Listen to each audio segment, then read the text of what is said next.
Hi. So in my last video, video 5, I shared with you that a lot of people who experience exhaustion are more prone to stress and anxiety as a result of their particular personality, which is created in childhood. And also that I've shared before in the video before that many of us who are prone, and I say us because I'm certainly I fall within the category, is that many of us who are prone to anxiety and stress maintain deep belief systems and perceptions of the world that result in us feeling a bit more threatened or unsafe. And this leads to stress, which leads to exhaustion. And these obviously also are created in childhood. So I also mentioned at the end of the last video that what happens when we create all of that for the most part, this type of personality ends up being quite good at holding, and this sort of being very self-sufficient. And what tends to happen is that this then results in cracks starting to show. So I firstly really want to reiterate the fact that, or emphasize the fact that these coping mechanisms were necessary. It was what was necessary in order to survive and to feel safe. What happens though is that as you grow up and become an adult who has the resources and the coping mechanisms to manage emotions, the tools still aren't there, and so you often don't realize you don't actually need to be doing what you are doing, and that there are different ways of doing it. And so this adapted self carries on, and eventually the cost you pay for feeling safe and for feeling good enough is your vitality and your energy. Okay, so it takes a huge amount of energy to preempt, to be planning, to control things, to try and organize everything, to resist things the way they are because it doesn't feel safe, to be taking on other people's stuff to rescue and to protect. It all takes a huge amount of energy.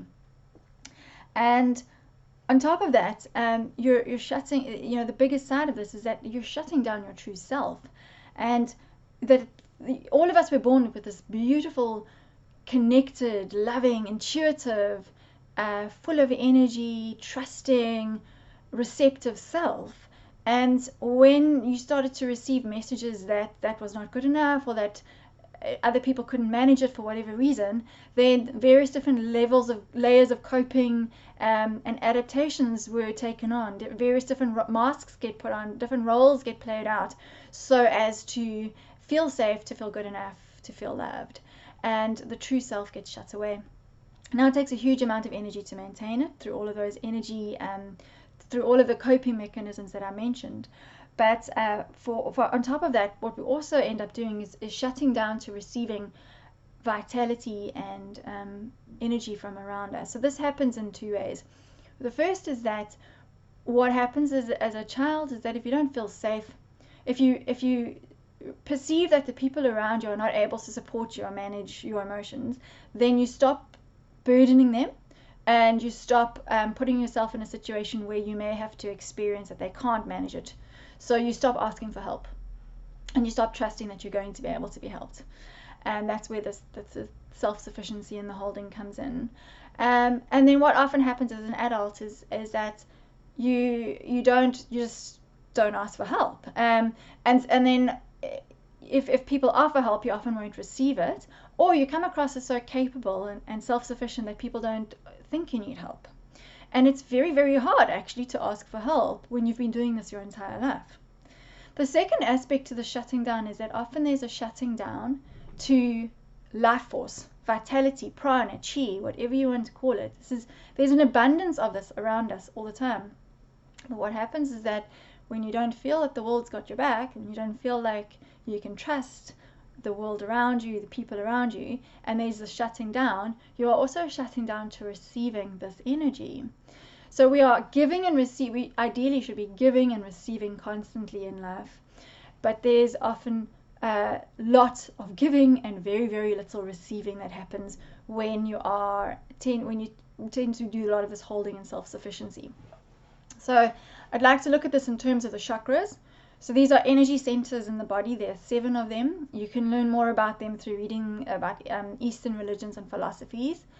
The first chakra, which is going to shut down, is the base chakra, and this is around feeling held and supported. The base chakra is in the pelvis. feeling held by something, that you can just rest into it, that it's going to hold you and support you. It's also it's a consciousness. It holds a consciousness of security and safety and abundance. The other one is, if you just look at holding, I always think of it like this: you're shutting down at the bottom, you're shutting down at the top, and holding it all together so that I'm okay, I'm safe, I've got it all sorted out, I've got it together. And then this crown chakra, which is about being connected to something greater than the self, that is holding us, some greater consciousness. So it doesn't matter what you call that or how you think of it. There's a tendency to shut down this connection to a greater consciousness as well. So shut down the crown chakra, shut down the base chakra. Often the heart chakra is going to shut down, because I don't want to have to feel. I don't want to be able to be hurt. I don't want to have to feel that I'm invalid or my needs are not important because no one can manage them. So shutting down of the heart chakra. There's often a shutting down of the throat chakra, because there's you cannot express your needs. You cannot give a voice to what you need because of fear of what the response is going to be, or because you don't want to upset people. There's often a shutting down of the solar plexus chakra, which is just above the diaphragm, and that's linked to your self-power. So again, if my needs are not met by people in the world, or they weren't able to hold my needs, then I must not be very important. It also makes me feel like I'm disempowered or powerless. So for many people who have this perception, there'll be a shutting down in the solar plexus chakra. And then there's the sacral chakra, which is in between the pubic bone and the navel, and this is around creativity. If I can't receive, if I'm not being fed, I can't create. I need to be fed in order to create, and we usually create from the true self. So for anyone who has this perception of not being safe and needing to shut down and not being able to receive, the sacral chakra might very well be shut down as well. When all these centers are shut down, we are not receiving energy in our bodies. We're not receiving vitality and life force. We're just utilizing our own and getting little bits here and there through the people that we might open up to a little bit, and through our breaths. But our breath is another aspect of another form of how we receive prana or life force or vitality. So the breath is about breathing in life. It's about receiving oxygen and energy. When we don't trust life, we don't breathe deeply. When we don't want to get connected to our deeper emotions, we also don't breathe in deeply, because we're afraid, we don't want to feel them. When we don't breathe in deeply, we're not sufficiently feeding our body, and we're not sufficiently gaining oxygen and life force and vitality. The other aspect that creates a lack of energy in the body is that there's often a shutting down physically. So we tend to embody our personalities. If you read about epigenetics, you can read Bruce Lipton's work or Candace Pert. What they've discovered now is that our genes are not set.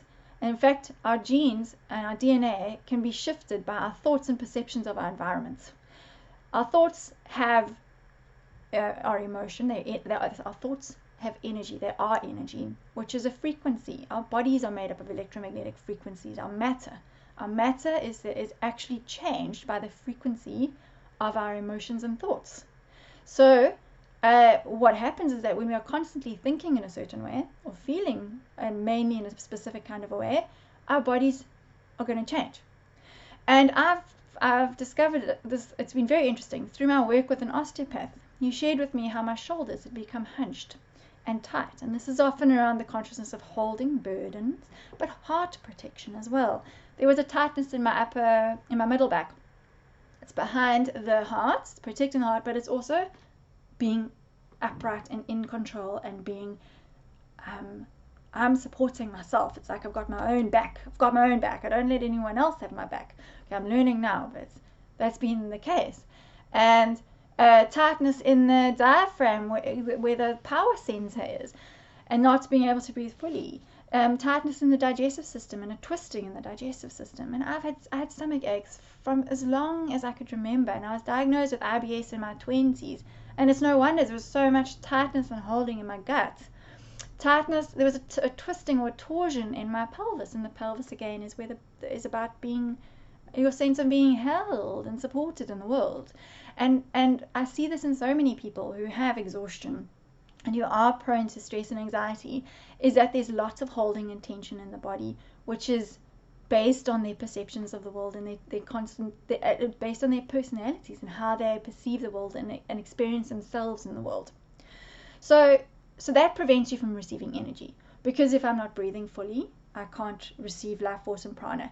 If my gut is not functioning properly, I can't assimilate nutrients. Also, when we're in fight and flight and we're very stressed a lot of the time, the stomach doesn't produce sufficient stomach acid to assimilate nutrients from the food.